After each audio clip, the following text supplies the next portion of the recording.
வணக்கம். பிரதமர் மோடி இந்த வாரம் சில முக்கியமான கருத்துக்களை முன் வச்சிருக்கிறாரு. சிலது கொஞ்சம் விவாதத்தையும் கிளப்பியிருக்கு. இன்னைக்கு அதை பத்தி கொஞ்சம் ஆழமா பார்க்கலாம். உங்களுக்காக ஆகஸ்ட் 21ல இருந்து 26 வரைக்கும் பிரதமர் பேசின முக்கியமான உரைகள், அதுக்கு வந்த விமர்சனங்கள், இதெல்லாம் தொகுத்து வச்சிருக்கிறோம். எங்ககிட்ட இருக்கிற தகவல்களை வச்சு பேசுறோம். இதோட நோக்கம் என்னன்னா, அந்த உரைகள்ல என்ன இருக்கு, அதுக்கு பின்னால என்ன வாதங்கள் இருக்கு, என்ன எதிர்கருத்துக்கள் இருக்குன்னு நீங்க தெளிவா புரிஞ்சுக்கணும். சரி, ஆரம்பிக்கலாமா? நிச்சயமா. முதல்ல ஆகஸ்ட் 22 அன்னைக்கு பிரதமர் பேசினதுலேருந்து ஆரம்பிக்கலாம். அதாவது 30 நாளைக்கு மேல சிறையில் இருக்கிற அமைச்சர்கள் பதவி விலகணும், இன்னும் ஒரு அரசியலமைப்பு திருத்தம். ஆமா.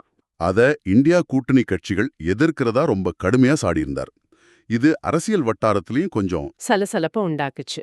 அது மட்டும் இல்லாம சட்டவிரோத ஊடுருவல் விஷயத்துல எதிர்க்கட்சிகள் கொஞ்சம் மென்மையா இருக்காங்கன்னு குற்றம் சாட்டினாரு. இது இப்படியே போனா பீகாரோட மக்கள் தொகை அமைப்பை, அதாவது டெமோகிராபிக்ஸ் மாறிடும் அப்படின்னு ஒரு எச்சரிக்கை மாதிரி சொன்னாரு. இது கொஞ்சம் சீரியஸான கருத்து இல்லையா? ஆமா, நிச்சயமா.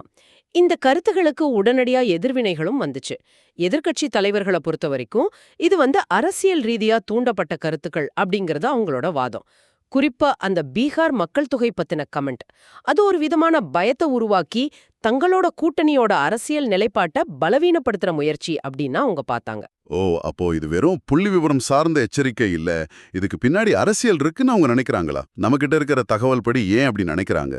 கண்டிப்பா. ஆதாரங்கள் என்ன சொல்லுதுன்னா, இந்த விமர்சனம் வந்த நேரம், அதோட சூழல், இதெல்லாம் முக்கியமா பார்க்கப்படுது. இப்போ வரப்போற தேர்தல்களை மனசுல வச்சு, ஆமா, ஒரு குறிப்பிட்ட சமூகத்தினரை குறி வச்சு அதன் மூலமா அரசியல் ஆதாயம் தேடுற முயற்சி அப்படின்னு எதிர்க்கட்சிகள் சொல்றதா தெரியுது. அது மட்டும் இல்லாம இந்த ஊடுருவல் மாதிரி வார்த்தைகளை பயன்படுத்துறது, அது உணர்ச்சிகளை தூண்டி ஒரு பிளவு ஏற்படுத்த வாய்ப்பு இருக்குன்னு சொல்றாங்க. இது வெறும் கொள்கை ரீதியான விமர்சனம் இல்ல, ஒரு எமோஷனல் தாக்கத்தை ஏற்படுத்துறதுக்கான முயற்சிங்கிறது அவங்க பார்வை. புரியுது. அப்போ இது செய்தியோட பின்னணியில் இருக்கிற அரசியல் கணக்குகளையும் பார்க்க வேண்டியிருக்கு. சரி, அடுத்த நாள் ஆகஸ்ட் 23 அன்னைக்கு பிரதமர் என்ன சொன்னாரு? 2014 இருந்து அவரோட அரசாங்கம் டெக்னாலஜி, இண்டஸ்ட்ரி இதுல எந்த வாய்ப்பையும் விடலைன்னு ரொம்ப உறுதியா சொன்னாரு.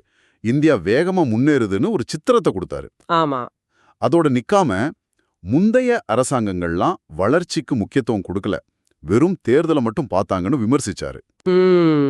குறிப்பா கோவிட்டுக்கு அப்புறம் இந்தியா நல்லா மீண்டு வந்திருக்கு, இதுக்கு எங்க நிர்வாகத்தோட செயல்திறன்தான் காரணம்னு சொன்னாரு. நாங்க செஞ்சோம், அவங்க செய்யல அப்படிங்கிற மாதிரி ஒரு நேரடி ஒப்பீடா இருந்துச்சு. இதுக்கும் நிறைய விமர்சனங்கள் வந்துச்சு. விமர்சகர்களோட முக்கிய குற்றச்சாட்டு என்னன்னா, பிரதமர் சமீபத்திய வரலாற்றை தனக்கு சாதகமா மாத்தி எழுதுறாரு அப்படிங்கிறது தான். ஓ, அப்படியா? ஆமா.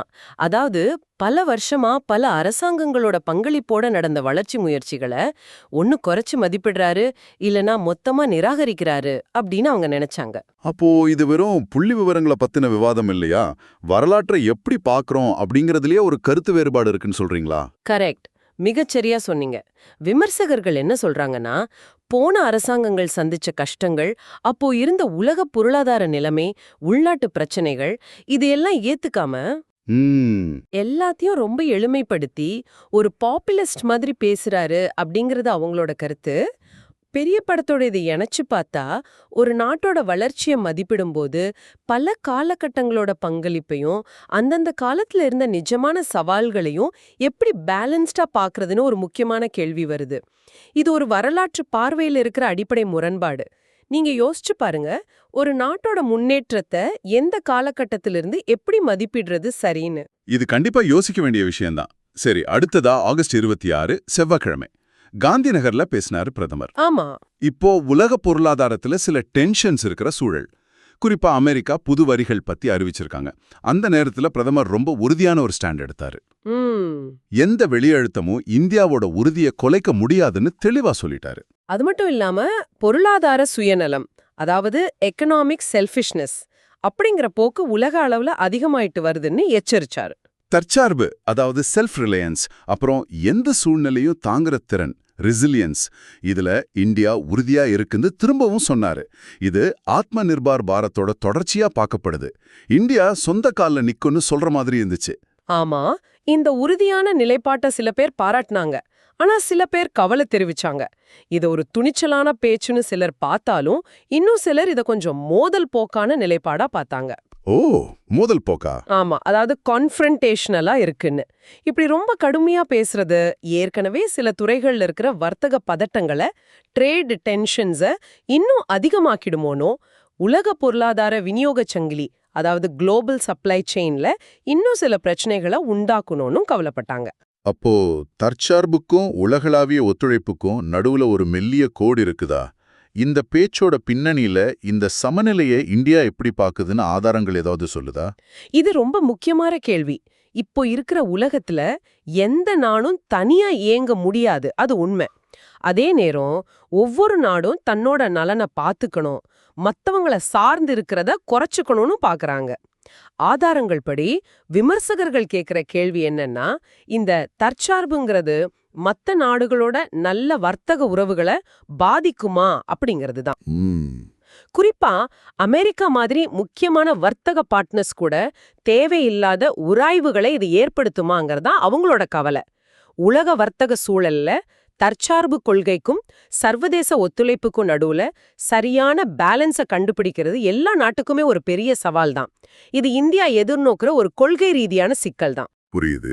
இந்த லேட்டஸ்ட் பேச்சுகள் இப்படி இருக்க, நாம கொஞ்சம் பின்னோக்கி போய் ஆகஸ்ட் 15 சுதந்திர தின உரையும் கொஞ்சம் ஞாபகப்படுத்திக்கலாம். ஏன்னா அதுல சொன்ன சில விஷயங்கள் இப்போ நடக்கிற விவாதங்களுக்கு ஒரு மாதிரி அடித்தளமா இருக்கு. ஆமா, அது ரொம்ப நீண்ட உரை. அதுல 2-3 விஷயம் ரொம்ப முக்கியமா பேசப்பட்டுச்சு. ஒன்னு, ஆர்எஸ்எஸ் அமைப்பு.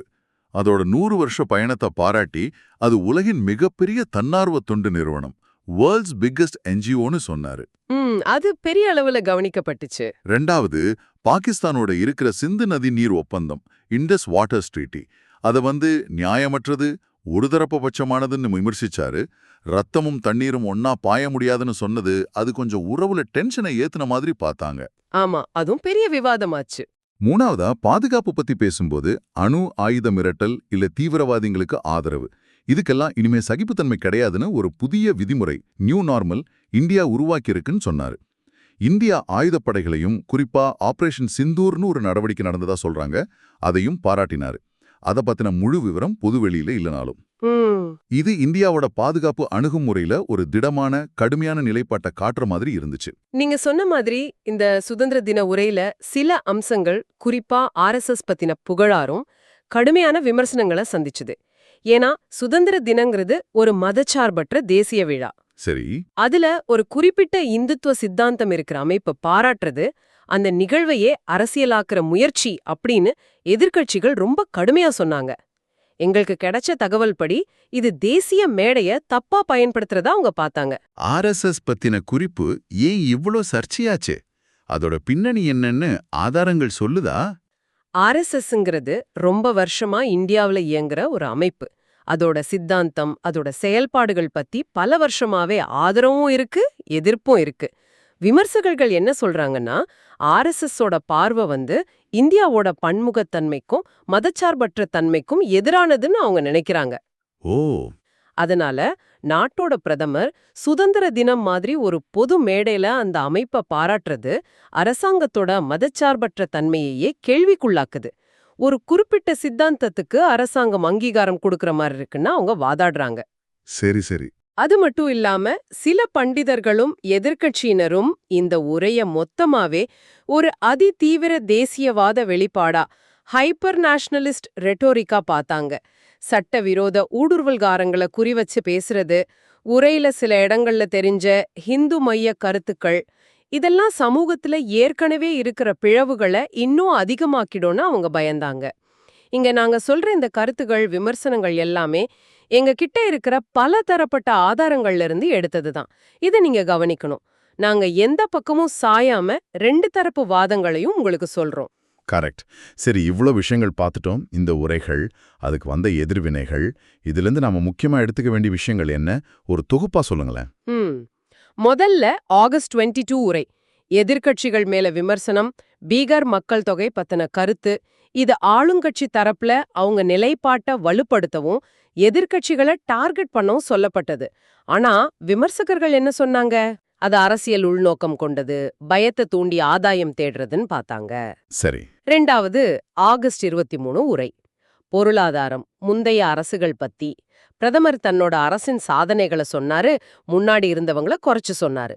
ஆனா விமர்சகர்கள் அத வரலாற்ற தங்களுக்கு சாதகமா திருப்புற முறிச்சி, அதாவது பொலிட்டிக்கல் ரிவிஷனிசம், மிகைப்படுத்தப்பட்ட கூற்று அப்படின்னு சொன்னாங்க. இது வளர்ச்சி பத்தின 2 வேற பார்வைகளோட மோதலா இருக்கு. 3வது ஆகஸ்ட் 26 உரை. பொருளாதாரம் வெளி அழுத்தம். இந்தியா தற்சார்போட யாருக்கும் பயப்படாம செயல்படணும் ஒரு மெசேஜ். ஆனா இது உலக அளவுல தேவையில்லாத மோதல் போக்குக்கு போயிடுமோ, வர்த்தக உறவுகளை பாதிக்குமோன்னு சிலர் கவலைப்பட்டாங்க. தற்சார்புக்கும் உலக ஒத்துழைப்புக்கும் நடுவுல என்ன பேலன்ஸ்ங்கிற கேள்வியே இது எழுப்புச்சு. சரி. 4வதா ஆகஸ்ட் 15 சுதந்திர தின உரை. RSS புகழாரம், சிந்து நதி ஒப்பந்தம், பாதுகாப்பு நிலைப்பாடு இதெல்லாம் விவாதமாச்சு.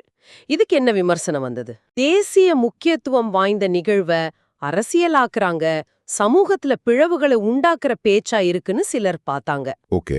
மிகச்சரியா தொகுத்தேங்க. இந்த வெவ்வேறு உரைகள், அதுல இருக்கிற கருத்துக்கள், அதுக்கு வந்த ஆதரவு, எதிர்ப்பு இதெல்லாம் சேர்த்து பார்க்கும்போது இப்போ இந்தியாவுல இருக்கிற அரசியல் சமூக சூழலோட சிக்கலான தன்மையை நம்மால புரிஞ்சுக்க முடியுது. ஒரே விஷயம், ஒரே பேச்சு பல கோணங்கள்ல பார்க்கப்படுது, பல அர்த்தங்களை கொடுக்குது. ஒரு தரப்பு தேசப்பற்று, வளர்ச்சின்னு சொல்றத இன்னொரு தரப்பு வேற உள்நோக்கத்தோட பாக்குது. இதுதான் இப்போதைய யதார்த்தம். இந்த உரைகளோட தாக்கம், அதுக்கு வந்த எதிர்வினைகள், இதையெல்லாம் நாம விரிவாக பார்த்தோம். இப்போ நீங்க யோசிக்கிறதுக்கு ஒரு கேள்வி. ஒரு பக்கம் வளர்ச்சி, தேசப்பற்று, தன்னம்பிக்கைன்னு பாசிட்டிவ் செய்திகளை சொல்றது. அதே சமயம் மறுபக்கம் அரசியல் எதிரிகளை கடுமையா தாக்குறது, சில சமூக குழுக்கள் மேலேயோ இல்ல அண்டை நாடுகள் மேலேயோ ஒருவித பயத்தையோ எதிர்மறை உணர்வையோ உருவாக்குறது. இந்த மாதிரி அரசியல் சொல்லாடல்கள் நம்ம பொது விவாதத்தோட தரத்தையும், நாட்டோட ஒட்டுமொத்த எதிர்கால பாதையையும் நீண்டகால நோக்குல எப்படி மாத்தும்னு நீங்க நினைக்கிறீங்க? இது நாம எல்லாரும் யோசிக்க வேண்டிய ஒரு முக்கியமான விஷயம்.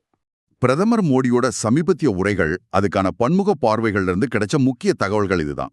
இந்த ஆழமான பார்வை உங்களுக்கு பயனுள்ளதா இருந்திருக்கும்னு நம்புறோம். மீண்டும் சந்திப்போம்.